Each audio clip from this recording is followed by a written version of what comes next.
প্রভু যীশু খ্রিস্টের মধুর নামে আপনাদের প্রত্যেককে সালাম। ভালো আছেন? আজকে একটা বিশেষ বার্তাকে আপনাদের সামনে নিয়ে আসার আশা করছি। যখন প্রভুর উপস্থিতিতে আসি আমাদের কিছু করতে হবে।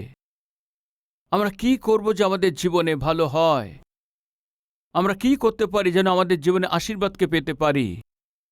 আমরা কি করব যেন আমাদের নিচুতম জায়গা থেকে বেরিয়ে এসে উঁচু অবস্থাতে যেতে পারি? কিছু বিষয় আপনারা তা জানেন, কিন্তু আজকে আমি অনেক বিস্তারিতভাবে আপনাদের কাছে বলার চেষ্টা করব। প্রথম আছে প্রভুর উপস্থিতিতে এসে কি করতে হবে। বলুন কি করতে হবে?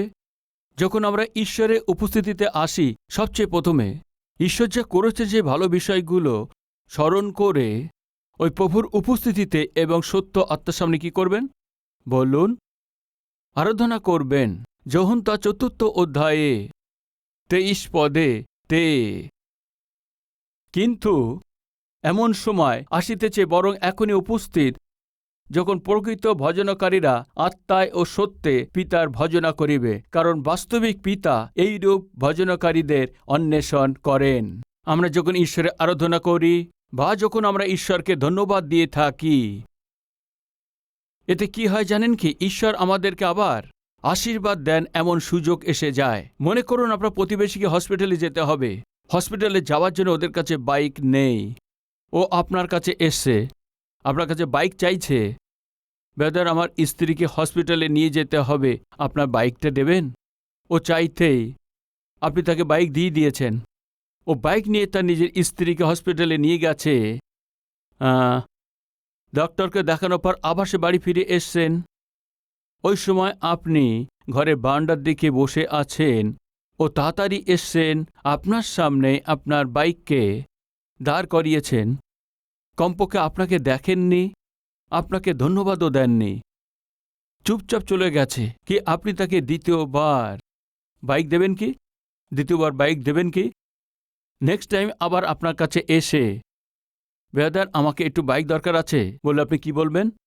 না ব্রাদার, দিতে পারছি না, অসুবিধা আছে, আমাকে এখনই যেতে হবে, কেননা কোনো না কোনো কারণ বলে আপনি তাকে একদমই বাইক দেবেন না। কেন দেবেন না বলতে গেলে, আপনার দ্বারায় সাহায্য পেয়ে গেছে, কিন্তু ধন্যবাদ সে প্রকাশ করেননি।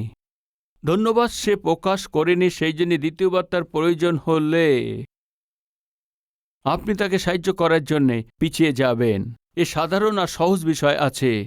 ভাই, আপনি ধ্যান দিন, যখন আপনি ঈশ্বরের উপস্থিতিতে আপনি আরাধনা করতে যান, ধন্যবাদ দিতে ভুলবেন না, গান করতে ভুলবেন না, গানের দ্বারায় উনি যে ভালো করেছেন সেটা স্মরণ করতে ভুলবেন না।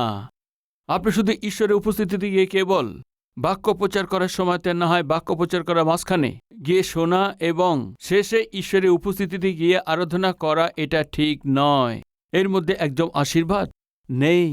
ভাই শুনুন, একজন প্রভু দাস বলেছেন, প্রার্থনাতে আমরা চেয়ে থাকি আর স্তুতির দ্বারায় আমরা পেয়ে থাকি। কি আছে? প্রার্থনা। প্রার্থনা দ্বারা ঈশ্বরের কাছে আমরা চেয়ে থাকি, আর ধন্যবাদের দ্বারা আমরা ঈশ্বরের কাছ থেকে পেয়ে থাকি। আমাদের পেতে গেলে তাহলে কি করবেন?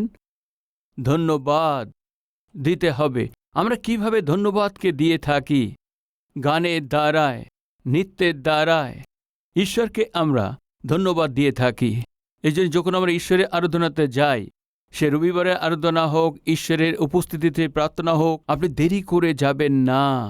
এটা একদম ভালো আত্মিকতা, একদমই তা নয়। কিন্তু আমাদের কেন ঈশ্বরের উপস্থিতিতে আরাধনা করতে যেতে হবে? আমাদের কেন প্রভুর উপস্থিতিতে থাকতে হবে? বিশেষ করে রবিবারের দিনে ঈশ্বরের উপস্থিতিতেই কেন যেতে হবে আমরা সেটা জানব।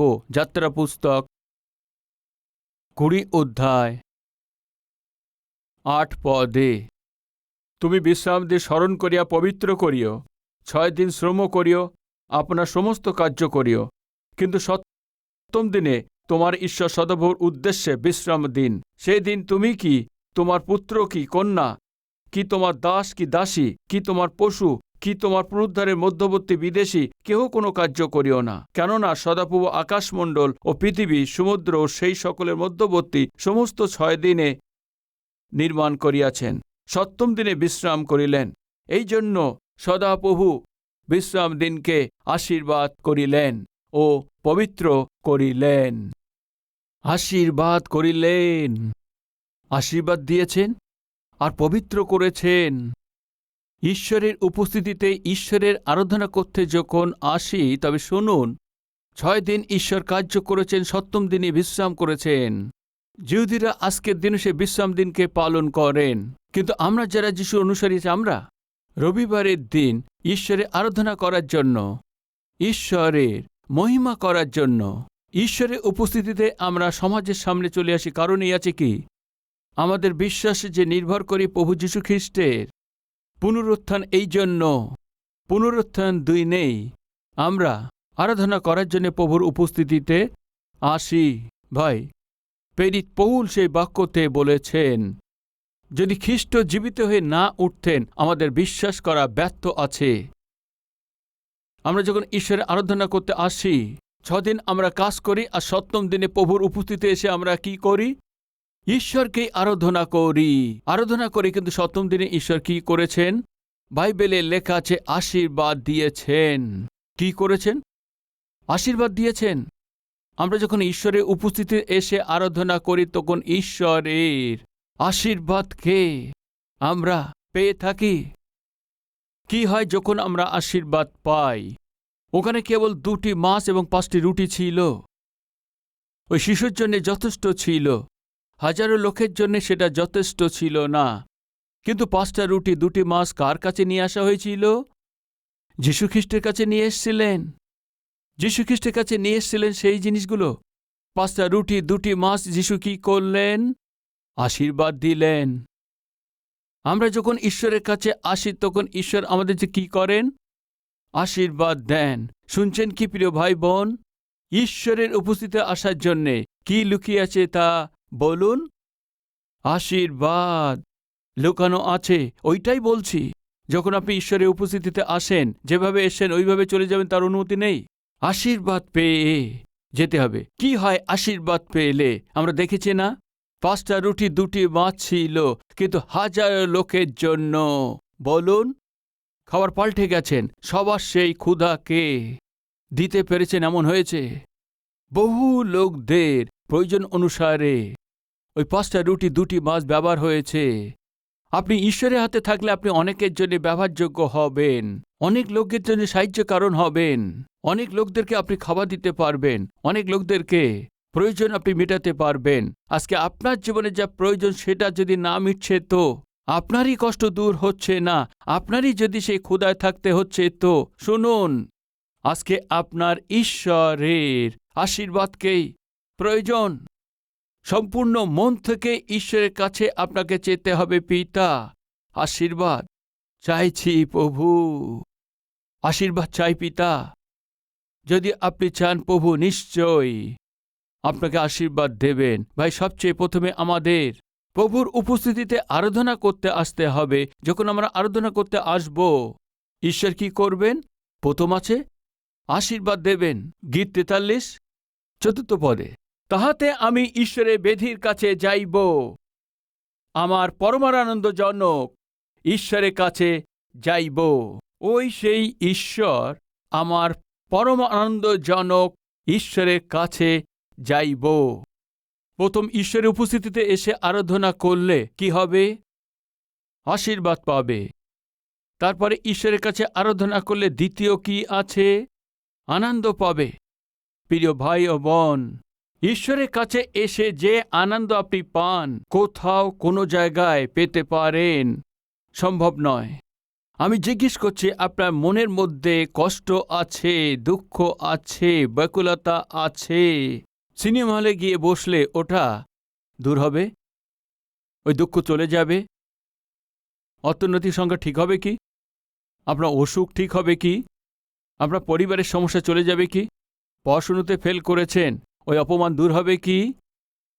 আপনার জীবনে দুঃখ কষ্ট সবকিছু আসলে, অসুখ রোগ সবকিছু হলে আর অসফলতা থাকলে, সিনেমা দেখলে আপনি আনন্দ পাবেন কি?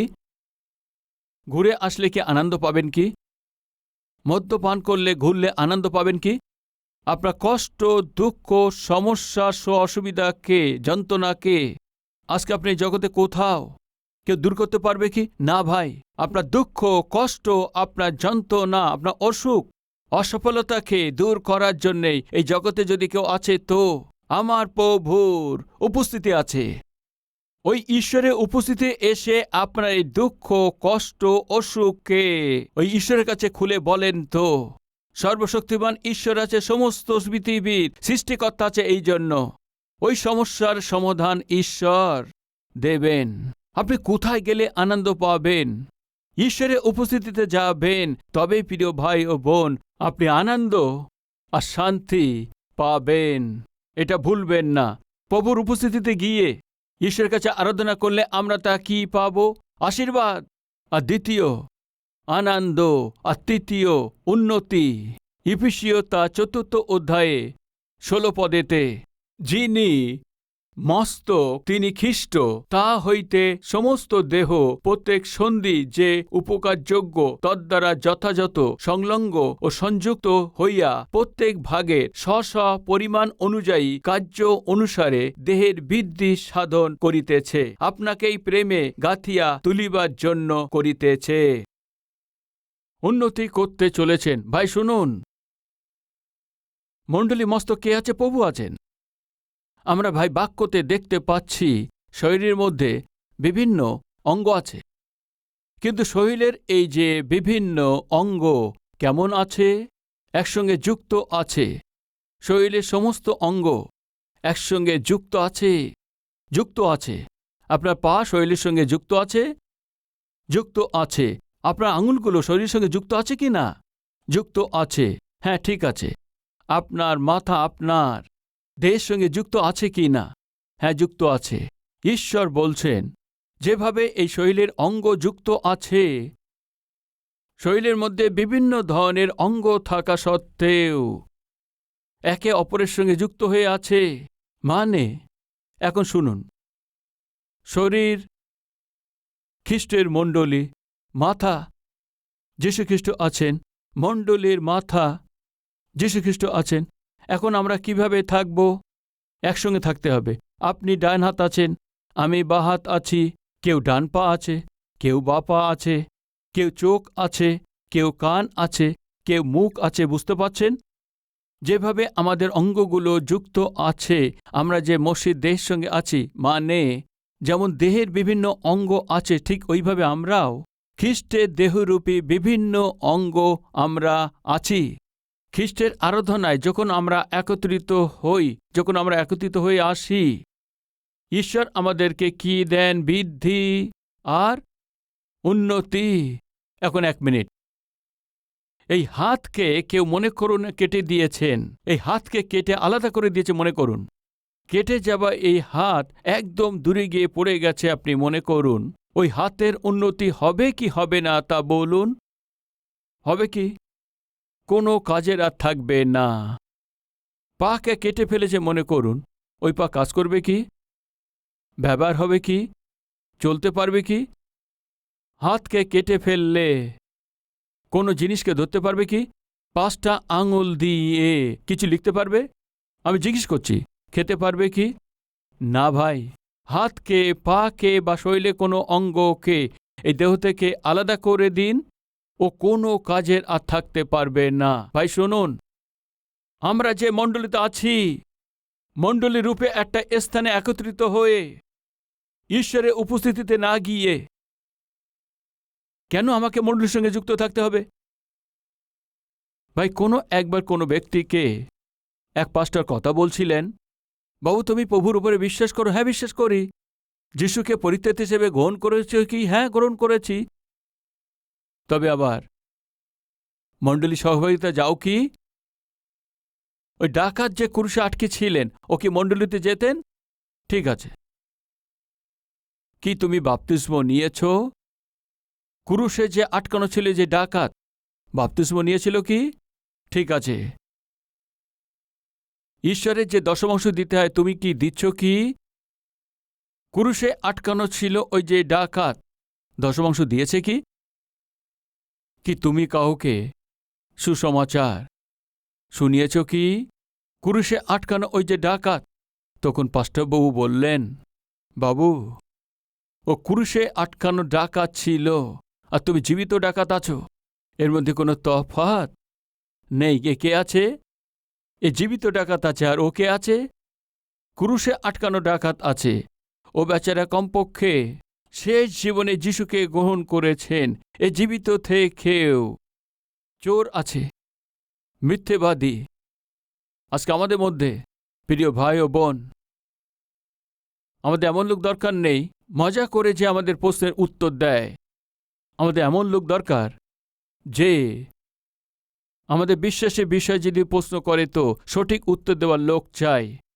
আবার আমি বলছি, মণ্ডলী, খ্রিস্টের দেহ আছে, মানে আমরা সবাই খ্রিস্টের দেহ আছি। শরীরের কোনো অঙ্গকে যদি আলাদা করে দেয়, সেই অঙ্গ কোনো কাজ করবে না। আমরা যে খ্রিস্টের দেহ আছি, আমাদের মধ্যে কেউই এই খ্রিস্টরূপী মণ্ডলী থেকে আলাদা হয়ে গেছেন তো। আর যদি দূরে থাকেন তবে শুনুন, আপনি কোনো কাজের নন। সহভাগিতা কেন যেতে হবে? মণ্ডলীতে না গেলে কি আত্মিকতা জীবন করতে পারবো না? মণ্ডলীতে এখনই আমি বললাম না, ওই গান করছে। ওই যে ক্রুশে আটকানো ডাকাত ছিল, ও কি কোনো সহভাগিতা গিয়েছে কি? সাক্ষ্য দিয়েছে কি? বাপ্তিস্ম নিয়েছে কি? এ বা ও, এ কেবল নিজে নিজেকে ঠকানোর বিষয় আছে। যদি আপনি সত্যি আত্মিক লোক হন, তাহলে একটি বিষয় জানবেন, সেটা এই হাতকে যদি কাজ করতে হয়, তাহলে শরীরের সঙ্গে কি করতে হবে? যুক্ত থাকতে হবে। এই আঙুলকে যদি কাজ করতে হয়, হ্যাঁ, শরীরের সঙ্গে যুক্ত থাকতে হবে। আর এই মাথা যদি ঘোরাতে হয়, তাহলে শরীরের সঙ্গে যুক্ত থাকতে হবে। আপনার জীবনে ঈশ্বরের উদ্দেশ্য কি আছে? ঈশ্বরের ওই যে উদ্দেশ্য, আপনার জীবনে পূর্ণ হতে হবে, আপনার জীবন উন্নতি আসতে হবে। আর যদি আপনি চাইছেন, তবে তো আপনি মণ্ডলীরূপে দেশ সাথে আপনাকে যুক্ত থাকতে হবে। তবে আপনার জীবন উন্নতিকে, আশীর্বাদকে দেখতে পাবে। প্রিয় ভাই ও বোন, আলাদা হবে না। ঈশ্বরের দেহরূপী কেউ আলাদা হতে পারে না। প্রিয় মণ্ডলী, ঈশ্বরের দেহরূপী মণ্ডলী থেকে দূরে যাবে না, আলাদা পৃথক হবে না। আমরা যখন ঈশ্বরের আরাধনা করি, সবচেয়ে প্রথম আমরা কি পেয়ে থাকি? আশীর্বাদ। দ্বিতীয় কি আছে? আনন্দ। তৃতীয় কি আছে? উন্নতি।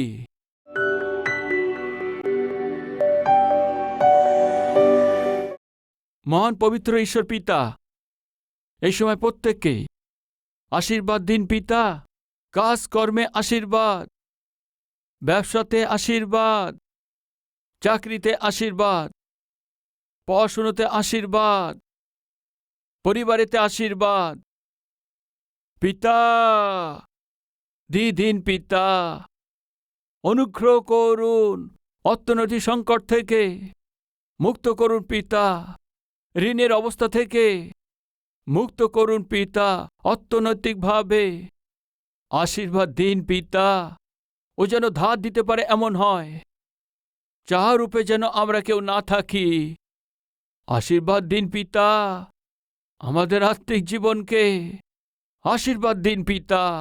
বহু লোকদের জন্য আমাদের আশীর্বাদদায়ক হতে হবে। ওদের প্রয়োজনীয়তাকে দূর করতে পারি।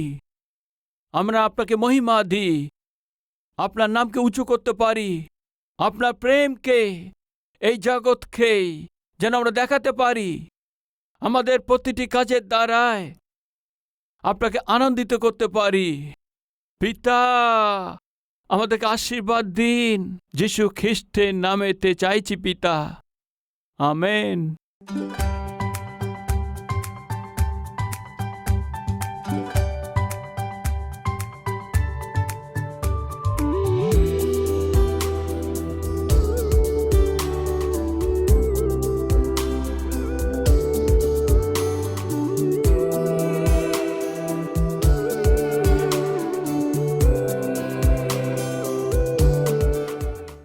অতি প্রিয়জনদেরকে সালোম।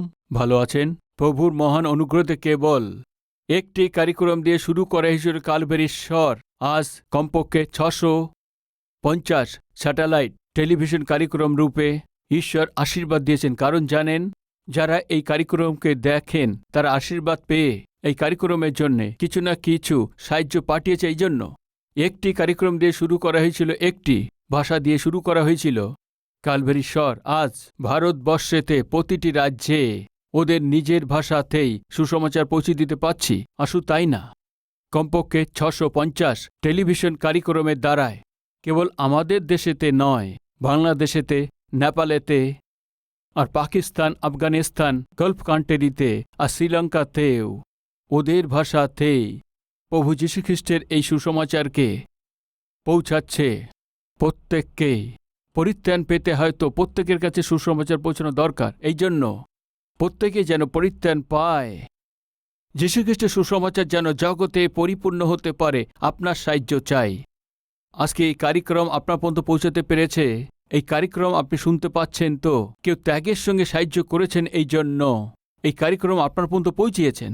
কারের সাহায্যের দ্বারায় আপনি জীবিত ঈশ্বরের বাক্য শুনতে পাচ্ছেন, তাই না? আপনিও সাহায্য করলে লক্ষ লোক পরিত্রাতাকে জানতে পারবে। এই জন্য প্রভু যদি আপনাকে প্রেরণ করেন তো ক্যালভারি স্বরকে সাহায্য করুন, এই কার্যক্রমকে সাহায্য করুন, লক্ষ লোকের কাছে সুসমাচার পৌঁছে দিন।